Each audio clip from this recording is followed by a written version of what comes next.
The anesthesia was supposed to make everything go quiet. It didn't.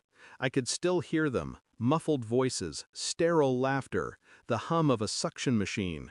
Then, a pause. Is his wife still in the waiting room? The surgeon's voice cut through the fog in my head. Yes, doctor. Good. After we finish, I need you to give her this envelope. Don't let him see it. The nurse whispered something back, too soft to catch. But I didn't need to hear the words. The tone said enough. My heart slowed, not sped up. That's how I knew something was wrong. My body went still, but my mind began to burn. Cold, methodical, calculating. They thought I was under. I stayed that way, motionless, breathing shallow. 30 minutes later, I opened my eyes to fluorescent light. The surgeon smiled. All done, Mr. Hale. Everything went perfectly. I smiled back. And as they turned away, I saw it. A white envelope with my wife's name scrawled on it, thin, sealed, heavy with something I wasn't supposed to know. My wife, Clara, met me at the car with a nervous smile. She was holding the envelope. Her thumb covered the name. You okay? I nodded. My lips were dry. What's that? Just post-op instructions, she said too quickly. For you.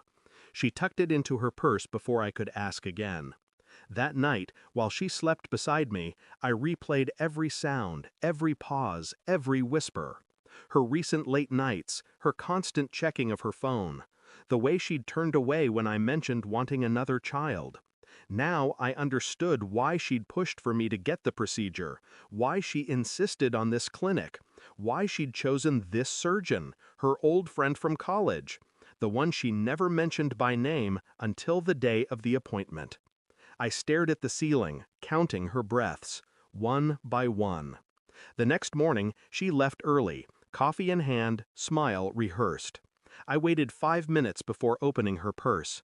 The envelope was gone, but I found a receipt from the clinic with 2 patient codes printed on it. One was mine, the other, Dr. M. Kessler. I spent the week pretending to heal, pretending not to see the shift in her tone, the guilt bleeding through her calm. While she was at work, I called the clinic, pretending to be from her insurance provider. A few harmless questions, a few nervous answers. Then, the truth surfaced, like a body long submerged. My vasectomy had been pre-scheduled before I even signed the consent form. By her. And the doctor? He'd authorized an additional procedure, a paternity confirmation test. Not for me, for our son. The results arrived in a plain envelope 3 days later, addressed to Clara Hale. I opened it over black coffee. No hesitation, no emotion. The report was short, precise. The child, Ethan, was not mine. Paternity excluded with 99.9999% certainty. It was almost beautiful in its clarity. I folded the paper neatly, slid it into my jacket, and waited until she came home. Dinner was quiet. She laughed once. I didn't. When she reached for her wine, I set the report in front of her. Her hand froze. Her lips parted, but no sound came out. Where did you get this? My voice was calm, almost kind. From your friend, the doctor. Tears formed instantly. Not grief, panic. She tried to speak, but her words collapsed. I watched her crumble without moving a muscle. For once, silence served me better than rage ever could. I didn't shout, didn't accuse. I simply placed my wedding ring beside the report. You wanted to make sure I couldn't have another child, I said quietly. That was smart. Her breath hitched. You wanted him to think I'd never find out. That was stupid. She begged, whispered apologies, said she loved me. I let her speak until her voice broke into sobs. Then, I told her the part she didn't know. That I'd already contacted the medical board. That her lover's license would be under review by morning. That I'd already filed for custody. Not because Ethan was mine, but because she didn't deserve him. She fell to the floor, shaking.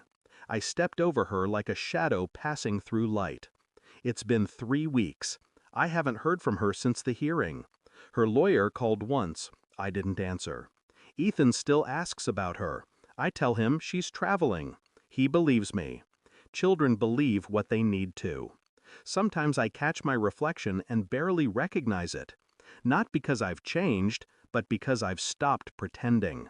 Betrayal doesn't destroy you. It carves you open, shows you the architecture beneath the skin, what you're made of when all the lies are burned away. Clara thought she took away my future, but she only freed me from the illusion of one. I never got the envelope meant for her that day. I got something better, the truth, and that was enough. Thanks for watching. Don't forget to like, share, and comment. Subscribe now to Cheating Stories Insight World for more amazing stories.